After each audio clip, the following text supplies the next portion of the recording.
Assalamualaikum warahmatullahi wabarakatuh. Alhamdulillah wassalatu wassalamu ala rasulillah. Segala puji dan puja kehadirat Allah subhanahu wa ta'ala, juga salawat dan taslim kepada Nabi besar Muhammad sallallahu alaihi wa ala alihi wa sahbihi wasallam.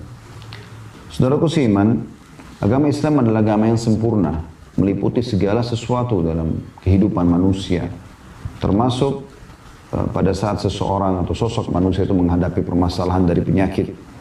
Dan Islam datang memberikan solusi yang terbaik. Mungkin sebelum jauh kita membahas masalah ini, saya akan sebutkan beberapa firman Allah subhanahu wa ta'ala yang menyebutkan memang kalau penyakit itu ada. Seperti misalnya disebutkan di dalam Al-Quran. Surah An-Nur ayat 61. A'udhu billahi minasyaitonir rajim. Laisa 'alal a'ma harajun wala 'alal a'raji harajun wala 'alal maridi haraj. Tidak ada halangan bagi orang yang buta, tidak pula bagi orang yang pincang, tidak pula bagi orang yang sakit. Tentu ini kalau orang mau pergi berjihad, orang mau melakukan sebuah kewajiban dan memang dia ada halangannya, termasuk disebutkan di sini masalah orang sakit, maka dia boleh mencari hal yang lebih ringan.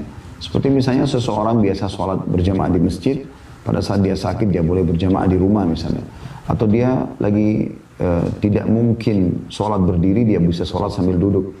Dia tidak bisa duduk, dia bisa sambil berbaring. Sebagaimana sabda Nabi SAW. Ya, kalau kalian mampu sholatlah berdiri, kalau tidak mampu maka duduklah, kalau tidak mampu berbaringlah, kalau tidak mampu sholatlah semampu kalian. Walaupun dengan isyarat. Ya, seperti orang lagi berjihad di kancah peperangan, lagi berhadapan dengan musuh, boleh sholat dengan isyarat. Begitu juga orang yang stroke seluruh badan misalnya, maka mereka boleh melakukan itu.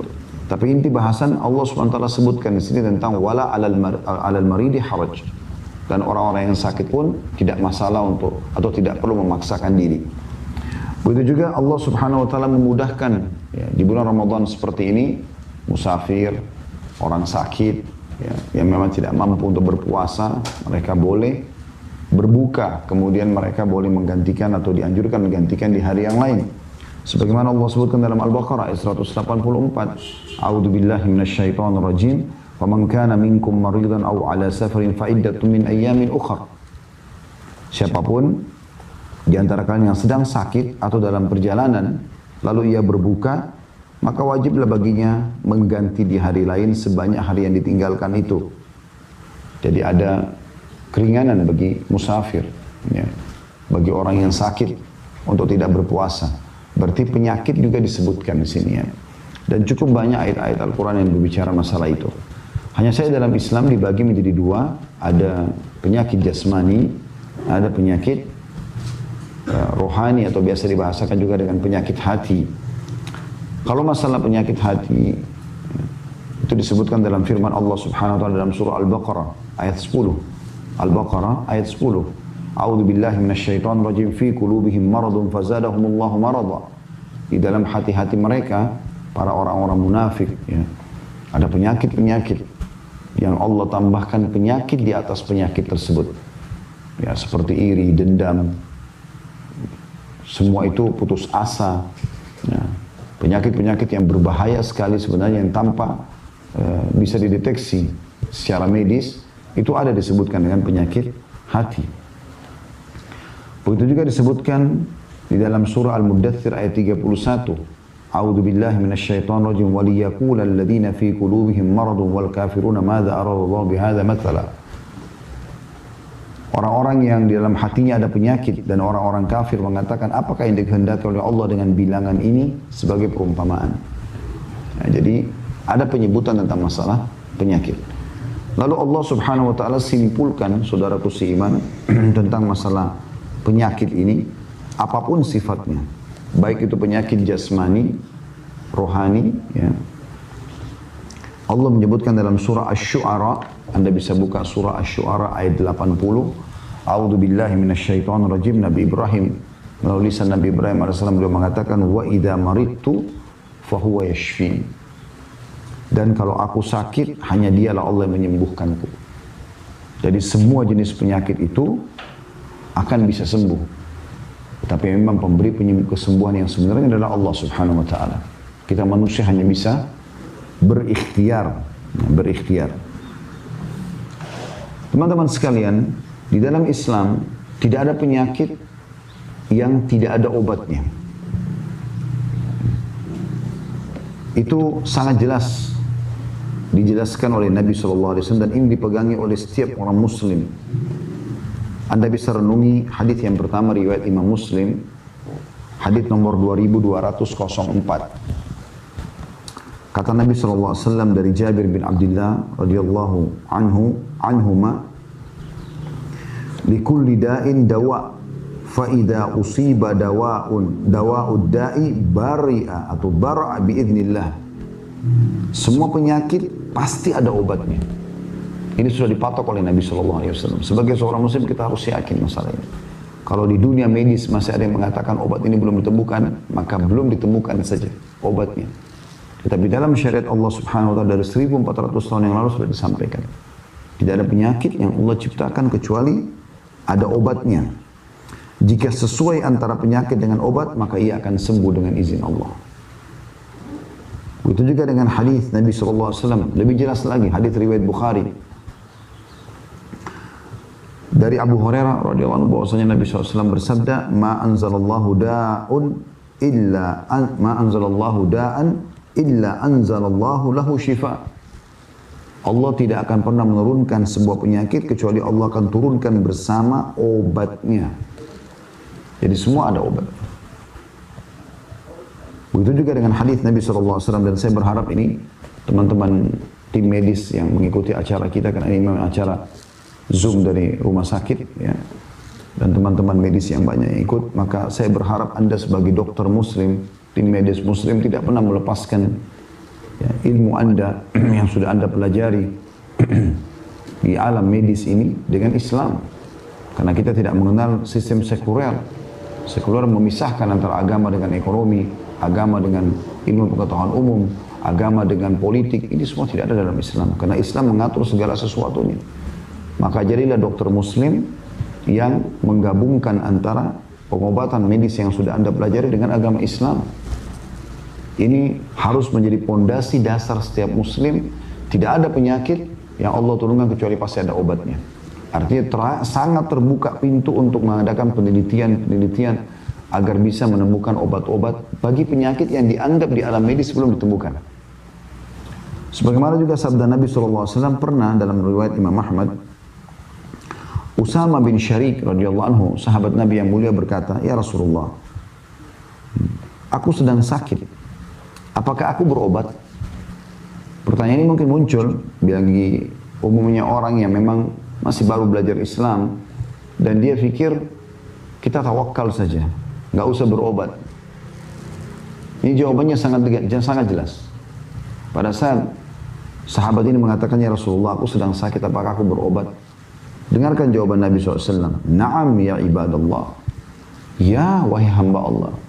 Tadawaw fa inna Allah lam yada'u da'an illa wada'a lahu shifaan. Berobatlah wahai hamba-hamba Allah.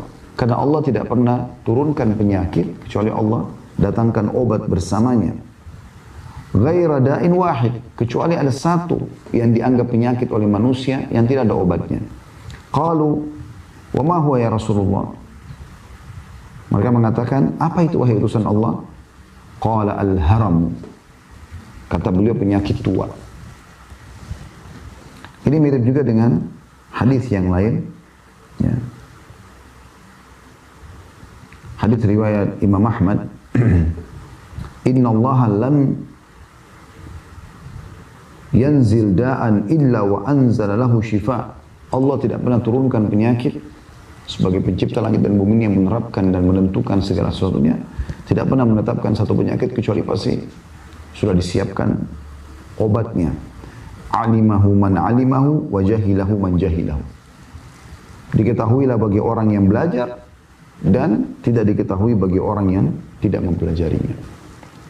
Artinya sangat terbuka sekali pintu-pintu untuk mengadakan penelitian-penelitian, yang diagnosa dan seterusnya yang bisa membuat seorang muslim selalu menemukan inovasi-inovasi. Ini tidak asing sekali, banyak ilmuwan muslim terutama di era masa kejayaan Islam di Spanyol ya.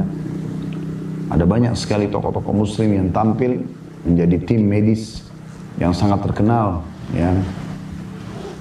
di mana mereka memang tidak asing di alam medis ini. Ya. Tersebutkan nama-nama mereka, terukir nama-nama mereka, bahkan sampai sekarang masih dipakai di alam medis. Bagaimana mereka terus menelusuri ayat-ayat Al-Quran, hadis-hadis Nabi SAW, sampai akhirnya mereka menemukan obat. Kemudian juga ada hadis Bukhari tentang masalah habbatus sauda, jintan hitam. Yang kata Nabi SAW, habbatus sauda dawa'an likul da'id as-sam. Jintan hitam atau ya, biji berkah biasa dikatakan ya. Biji hitam, obat untuk semua penyakit kecuali kematian.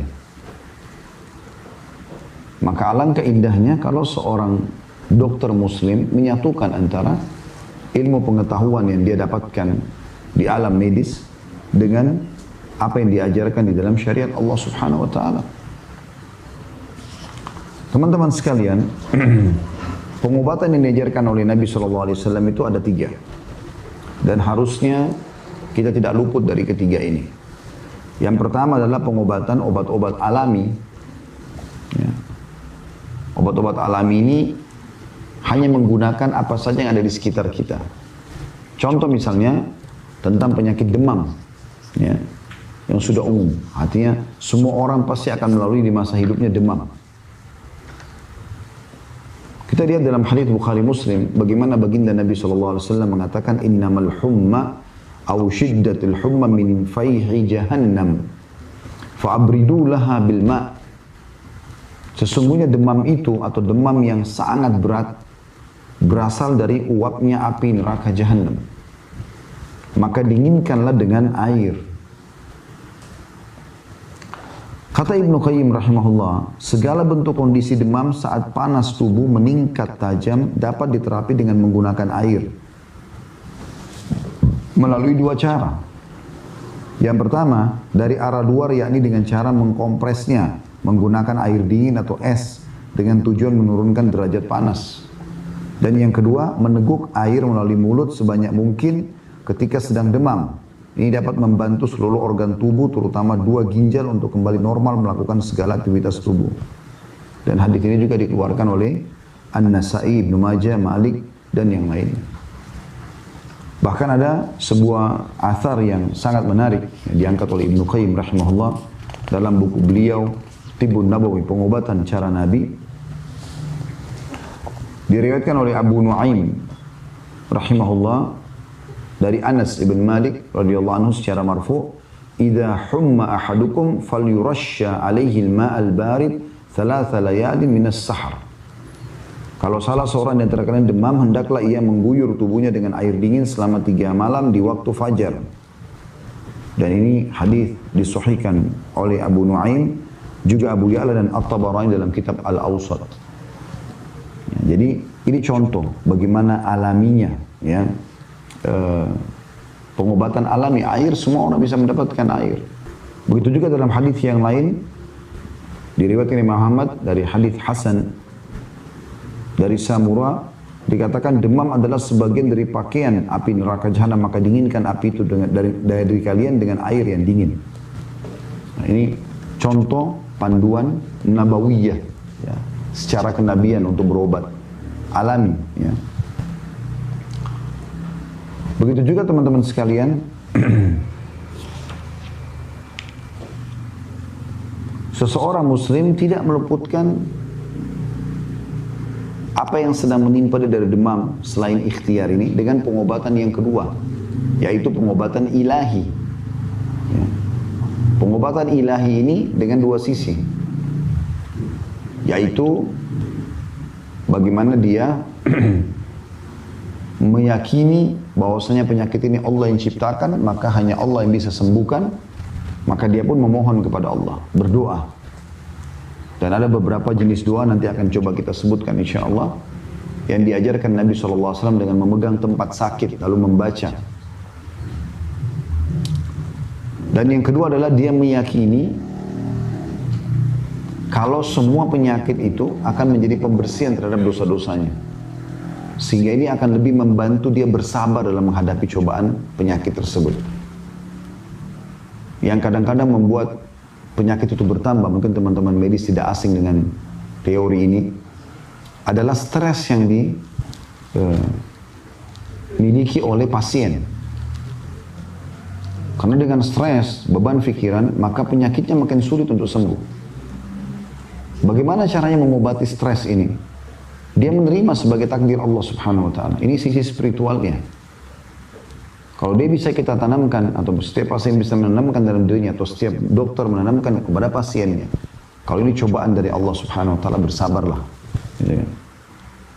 Dia menerima sebagai keputusan Allah, dan dia yakin ini akan membersihkan dosa-dosanya, akan meninggikan derajatnya, maka stresnya akan hilang.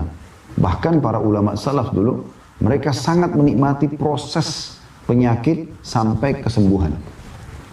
Karena mereka yakin semua itu akan pembersihan. Dalam sebuah athar disebutkan, humma yauman kafaratun sanah.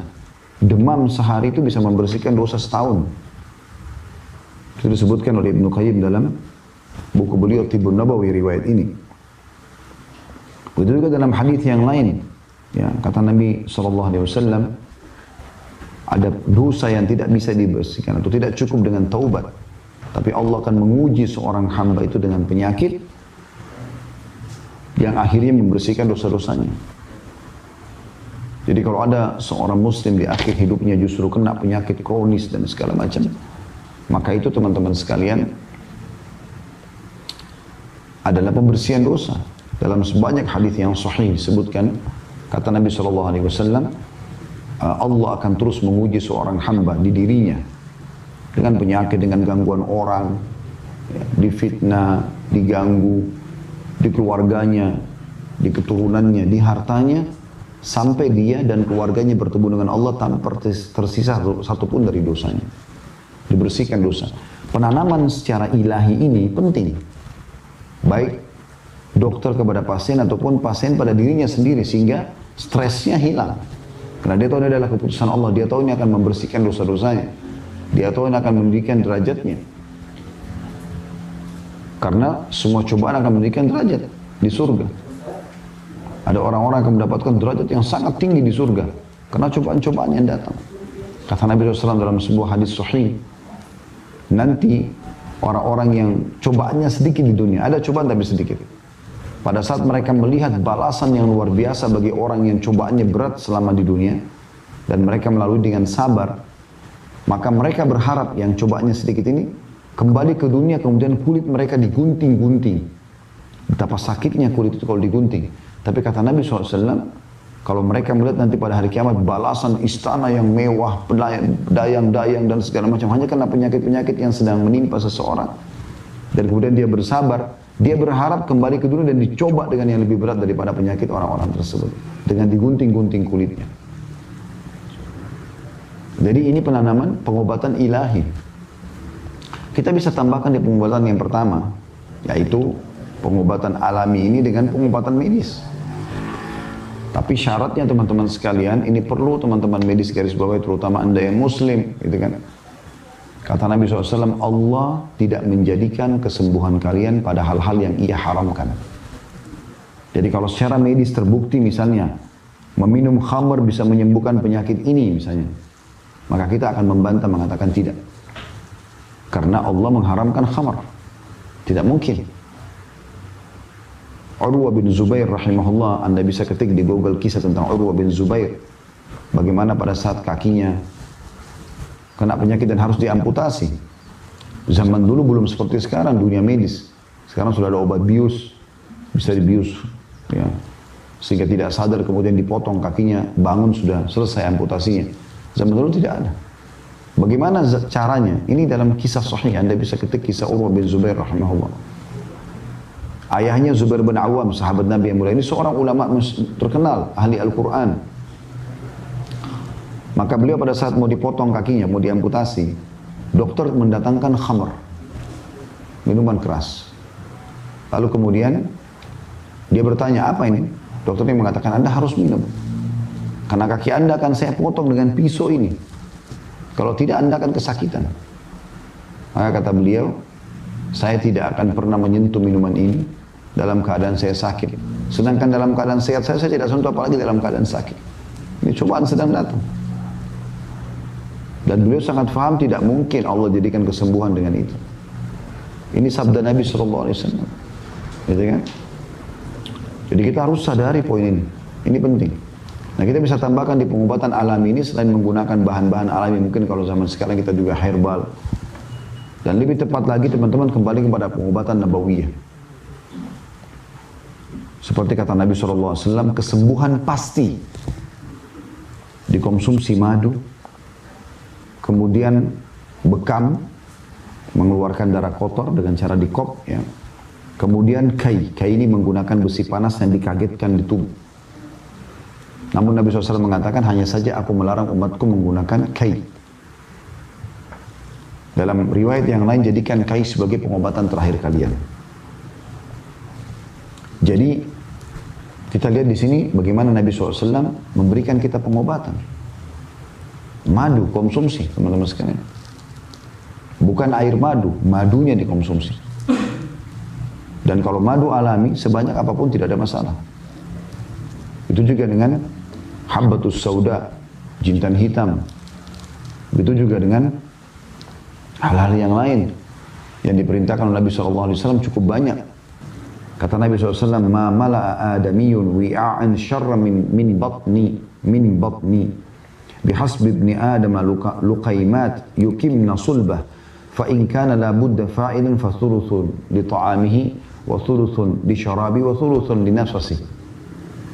Tidak ada kantong bejana yang lebih buruk yang diisi oleh manusia daripada perutnya sendiri.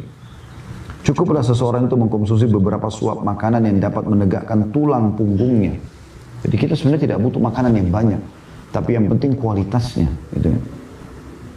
Kalau terpaksa pun dia harus makan, diundang orang, segala macam, maka ia bisa mengisi sepertiga perutnya dengan makanan, sepertiga untuk minuman, dan sepertiga untuk nafasnya.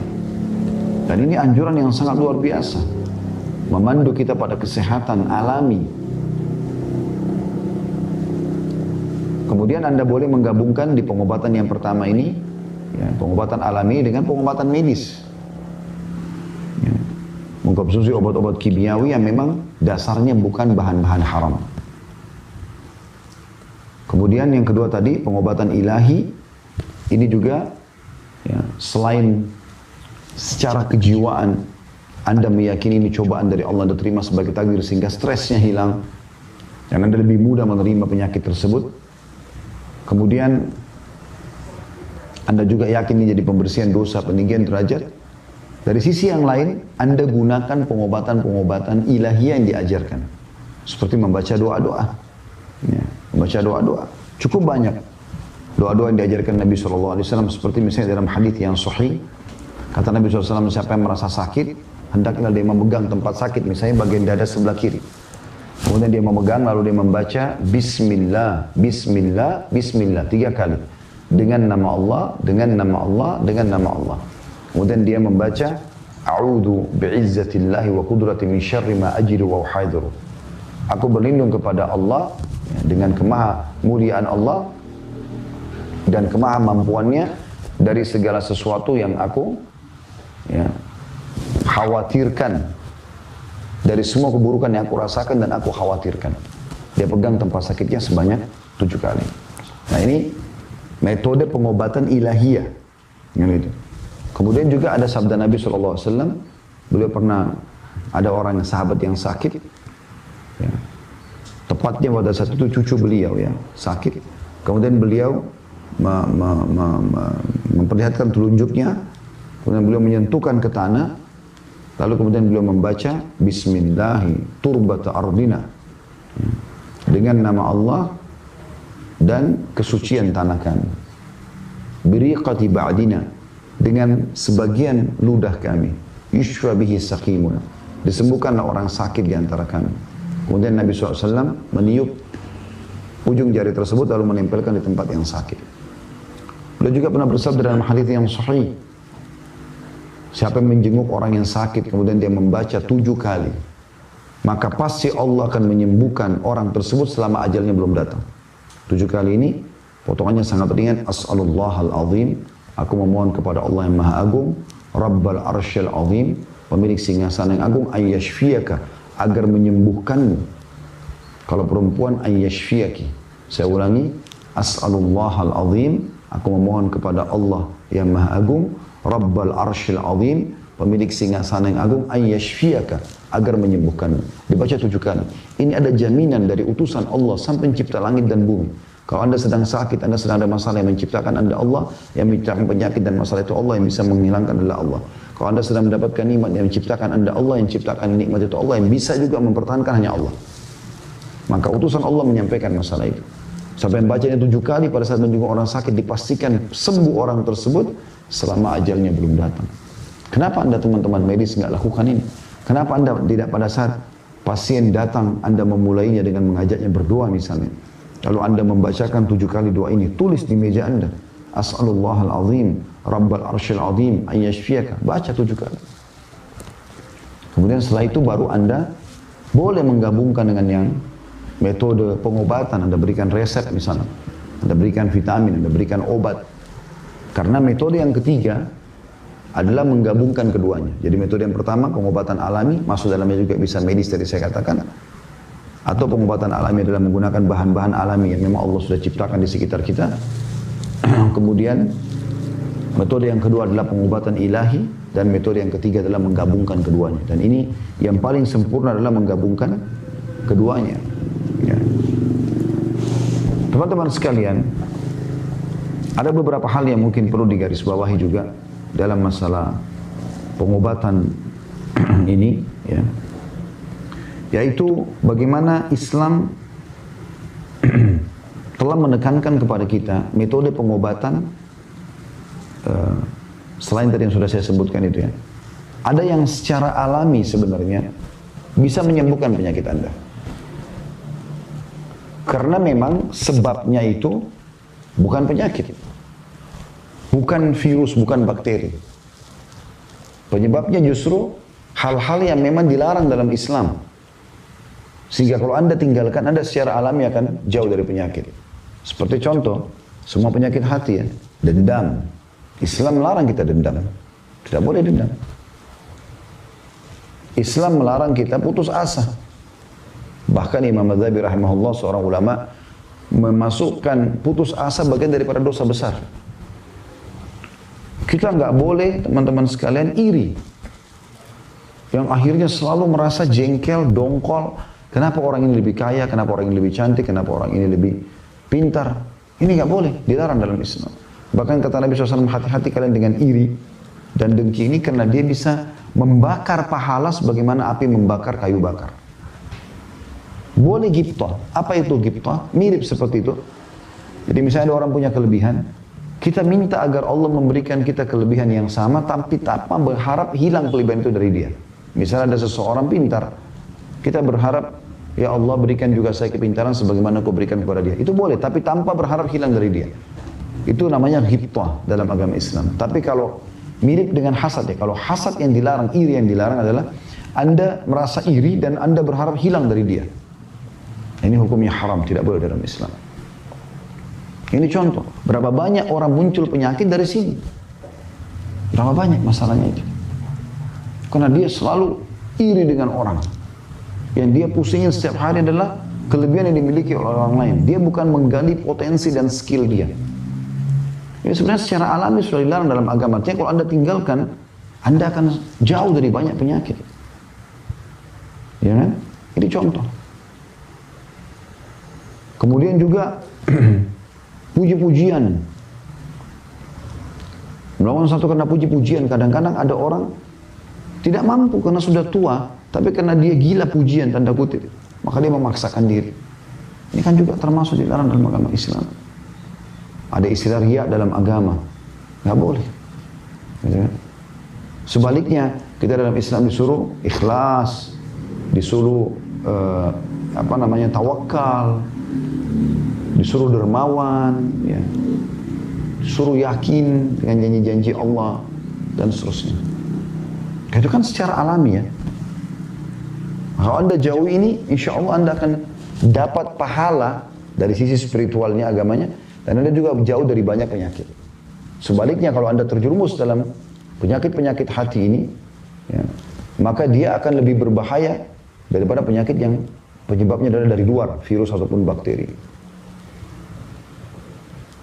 Karena kalau ini tidak ada dalam diri kita teman-teman, sebenarnya tubuh kita itu sangat kuat. Allah Subhanahu wa Ta'ala sudah menciptakan ya, pertahanan yang sangat kuat. Tapi karena kita rusak dari dalam, kropos, akhirnya mudah penyakit-penyakit dari luar untuk masuk. Dan bagaimana Islam menjanjikan pahala yang besar bagi orang yang justru ikhlas, pemaaf, ya. Semua itu teman-teman sekalian. Yang baik-baik ini semuanya. Suka memberi, mengalah, itu ada semua. Itu satu sisi. Sisi yang lain juga, Islam menyuruh kita berobat. Dan Islam juga mengajarkan kepada kita agar tidak kena penyakit-penyakit yang disebabkan karena faktor eksternal, makanan, minuman, dan segala macam ini. Kita disuruh untuk mengkonsumsi dua syaratnya dalam Islam. Halalan thayyibah. Halal yang dibolehkan, thayyibah yang berkualitas. Saya kasih contoh. Ayam halal. Tapi kapan dia rusak, basi, bangkai, bukan disembelih dengan nama Allah, maka tidak thayyib, maka jadi haram dia. Dalam Islam boleh teman-teman sekalian kalau Anda masuk ke supermarket, ada anggur kualitas A, nilainya 200.000 per kilo. Dengan ada anggur kualitas B, nilainya 100.000 per kilo. Kalau Anda beli yang A dengan niat menikmati apa yang Allah telah berikan dan Anda mampu bukan memaksakan diri, itu berpahala. Boleh. Bahkan bisa berpahala. Karena Nabi SAW pernah melihat ada sahabat, penampilannya berantakan. Ya. Kelihatan orang ini seperti orang susah. Maka pertanyaan pertama Nabi SAW kepada dia, apa kau punya harta? Dia bilang, iya. Kata Nabi SAW, apa hartamu? Dia sebutkan, saya punya unta, saya punya kuda, saya punya kambing. Saya orang ini mampu. Kata Nabi SAW, kalau begitu mana kau dari bekas nikmatnya Allah pada dirimu? Ya. Dalam riwayat lain kata Nabi SAW, Inna Allah yuhibbu an yara athara ni'amihi ala abdi.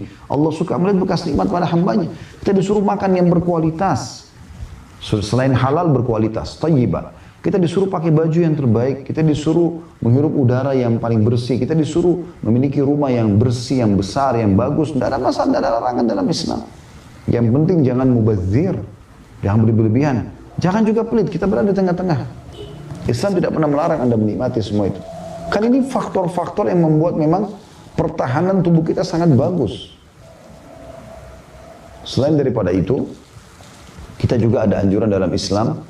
Sisi yang lain ini, sisi yang ketiganya, kita dianjurkan untuk menjalankan wirid-wirid seperti zikir pagi petang, minta keselamatan dunia akhirat, minta diberikan keberkahan, minta dijauhkan dari segala mara bahaya. Jadi sebenarnya Islam sudah memberikan kepada kita tameng-tameng supaya kita tidak kena ya kotor. Apalah faktor eksternal yang bisa menyebabkan penyakit masuk. Seperti sekarang di masa pandemi kita dianjurkan, semua negara sekarang menekankan cuci tangan, cuci tangan. Dalam Islam teman-teman, kita selalu cuci tangan. Bukankah setiap kali mau sholat kita wudhu? Wudhu yang pertama, cuci tangan. Berarti sehari, kalau kita wudhu, bicara sholat wajib 5 kali kita cuci tangan. Bukan cuma itu, cuci kaki bahkan. Cuci wajah, kumur-kumur, dan istinsyak membersihkan kotoran dari hidung. Bahkan kata Nabi SAW, kalau kalian sedang istinsyak, memasukkan air di hidung, kuatkanlah. Lalu buanglah dengan kuat juga, istinthar namanya. Jadi Islam sudah mengajarkan kita sebenarnya. Bahkan Nabi SAW mengatakan, Inna Allah jamilun yuhibbul jamal. Allah itu indah, suka dengan keindahan. Jamil itu bisa bermakna bersih, rapi, ya, wangi, masuk semua dalam makna itu. Allah semua itu dan suka dengan itu. Dan dalam ayat Al-Quran Allah mengatakan, Inna Allah yuhibbul mutatahhirin. Allah suka dengan orang-orang yang suka bersuci. Jadi memang Allah suruh itu. Jadi ada doa-doa yang dianjurkan dan ada juga penekanan-penekanan dalam Islam untuk selalu menjaga itu. Juga Islam, kalau itu sebelum datang penyakit. Kalau sudah datang penyakit, dianjurkan berobat sebagaimana sudah kami sampaikan tadi. Dengan banyak sekali metode pengobatan. Alangkah indahnya kalau seorang dokter muslim di tempat prakteknya Selalu menekankan masalah ini. Dan apa teman-teman yang diharamkan dalam Islam pasti baik. Sekarang saya berapa kali berkunjung ke ruang dokter, umumnya selalu pertanyaan, Bapak merokok nggak? Minum alkohol nggak? Kenapa selalu yang ditanya ini? Karena ini kan buruk ya. Pasti berefek tidak baik pada kesehatan. Islam sudah melarang ini. Nggak boleh khamar, nggak boleh rokok. Nggak boleh. Memakan makanan yang kualitasnya terganggu aja, sudah rusak nggak boleh. Apalagi kalau dasarnya kayak racun-racun seperti ini. Jelas nggak boleh. Jadi Islam teman-teman mengajarkan kepada kita sebelum datang penyakit bagaimana mengkanternya, dan kalaupun datang bagaimana menerimanya dan menghadapinya. Sebagaimana sudah kami paparkan tadi.